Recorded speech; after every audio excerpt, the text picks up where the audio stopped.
The children of the Koppenberg.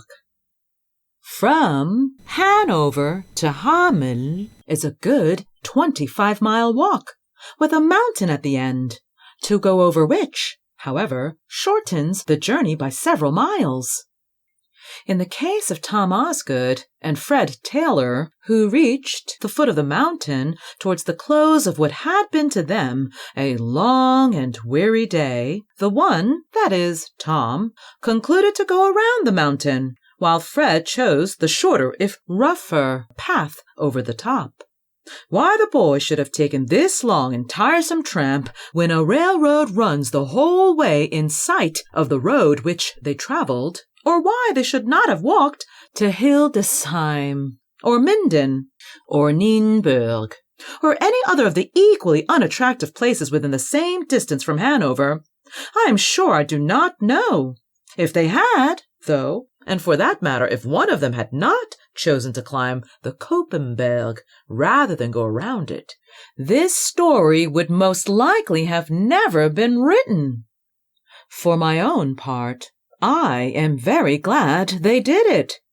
And Fred Taylor, as long as he lives, will never cease to be glad that he was the one to take the mountain path, though with the pleasure, as indeed is the case with nearly all our best pleasures, there will always come a little sudden thrill of pain.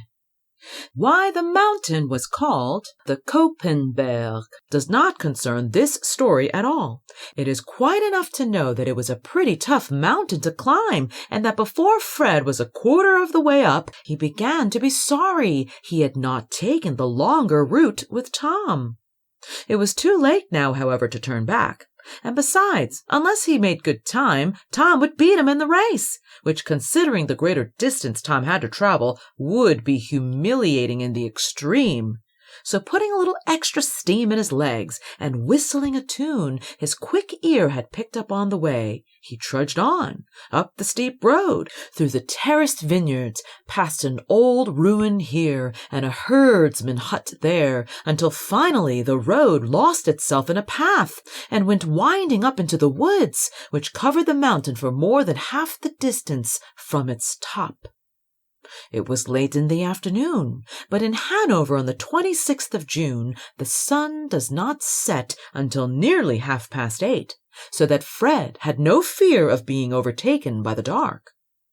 For some time Fred had not heard a sound but his own whistle. Indeed, now that he was fairly in the solitude of the woods, he did not expect to hear or meet anyone, and he was accordingly startled when suddenly out of the deeper woods came a sound that seemed to be another whistle answering his own.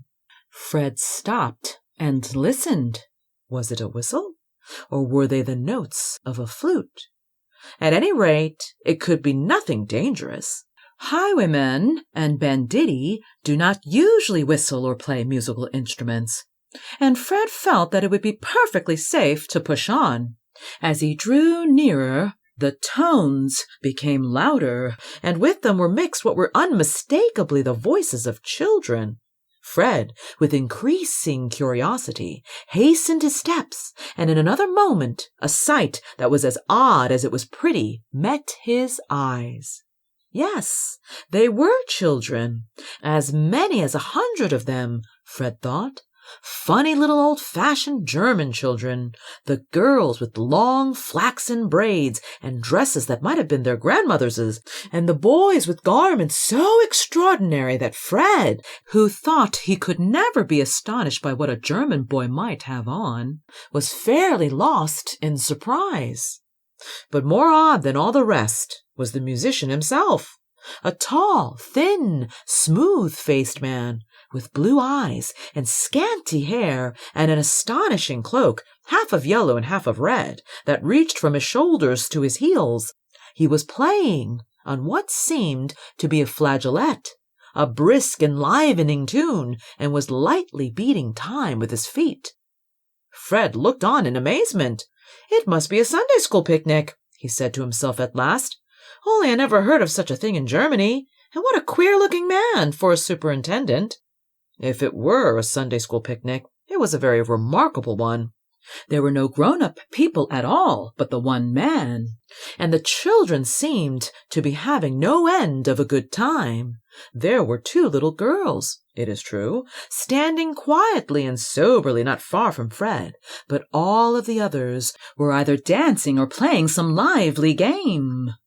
Fred could not help wondering why the 2 were left out, and going up to them he asked, in his politest manner and best German, "Why aren't you dancing, and why do you look so sad when everybody else is so happy?"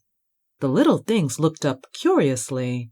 They were pretty, Fred thought, but not so pretty as another and older girl, who came out of the crowd just then and overheard Fred's question.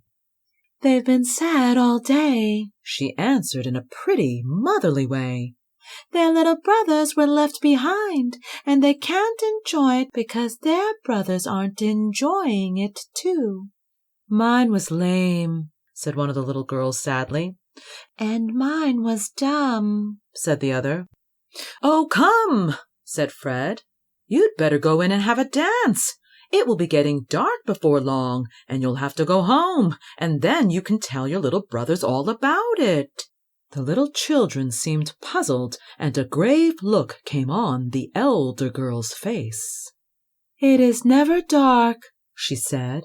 "It is always light here." It seemed indeed to be lighter than before. Where it had come from, Fred could not tell, but all the forest was lit up with a strange warm glow. There were beautiful flowers, too, growing at his feet, and birds singing in the air that Fred had not noticed before. "Won't you come and dance?" the girl went on. Fred was very fond of dancing, and it was hard to refrain, especially since the music was now fairly exhilarating, but he was very tired and had still before him a tedious climb. Under the circumstances, he would rather rest himself by talking to this pretty, sweet-voiced German girl, if she would only stay. "Well, to tell the truth," he said apologetically, "I've walked from Hanover today, and I'm rather tired, but I'd like awfully to talk to you. Can't you stay away from them for a few minutes? You aren't a teacher, are you?" "A teacher?" inquiringly. "Yes. Isn't it a Sunday school?" "I don't think I understand." Fred thought his German must be at fault. "Well, I don't know," he said. "Sonntagsschule. That's what they call it in New York. I've seen it on the German churches." "New York? What is that?"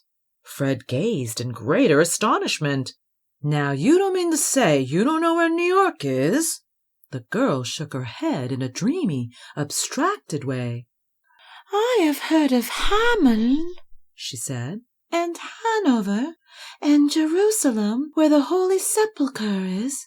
It was there the Count Rudolph went to war against the Turks, but he never came back. Do you know," eagerly, "whether the Christians have taken Jerusalem?" "My gracious!" exclaimed Fred below his breath. "It must be a lunatic asylum." Then aloud, "Why, there hasn't been a war in Jerusalem for 500 years. Not since the Crusades." She passed her hand across her forehead in a bewildered way. "I don't know," she said. "It seems as though I had forgotten. Perhaps it's because I don't talk. I'm the eldest, and all the others dance and play games. And the Pieper, he plays all the time, and so I don't have anybody to talk to at all." Fred was now quite confirmed in his new idea, and yet the girl was so pretty and gentle that he could not bear to think of her being out of her mind.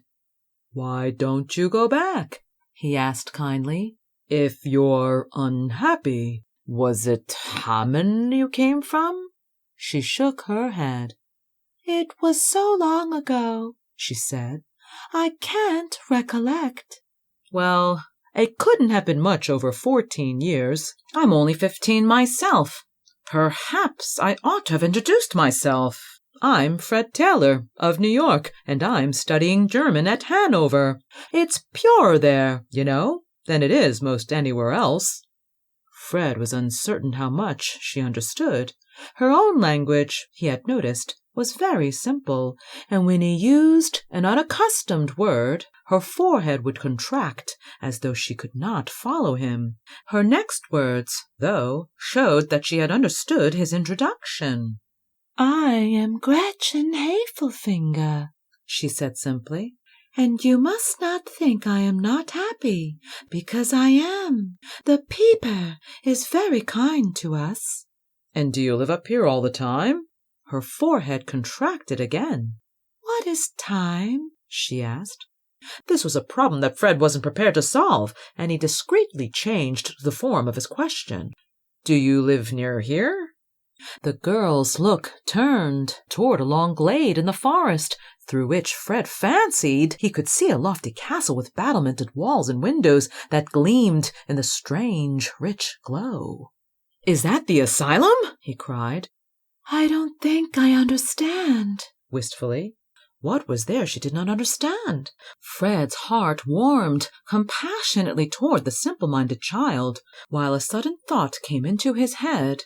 Once back in her own place, if Hammond were her own place, might not the familiar scenes bring back her scattered wits? Of the difficulties in the way he did not think. "Say, Gretchen," he whispered eagerly, "wouldn't you like to go back with me to Hamelin?" A sudden light gleamed in the soft eyes, and her breath came and went quickly as she moved a step nearer and looked beseechingly into his face. Fred will always insist that if they had started at that moment, she would have gotten off. He reached forward, and for one instant her warm little hand lay in his. But before he could fairly grasp it, the Peeper had sounded one clear, sharp note. The fingers that he so nearly held drew themselves away. The blue eyes, which had been fixed on his, turned with a troubled look to the Peeper. The slight form moved back, at first a single step, then slowly retreated from Fred's side, while the children, attracted by the same call, came running from all directions and formed in a double column behind their curiously dressed leader. In another moment the whole procession was in motion. Fred counted them mechanically as they filed by. Without Gretchen, who still delayed, or the Peeper, there were just 129. What a weird, intoxicating march it was! The children, for their part, laughed and sang. The Peeper played as though he, too, were insane, and even Fred could scarcely resist the impulse to join in. If he did not get away, he felt that he should be carried off by the music in spite of himself. But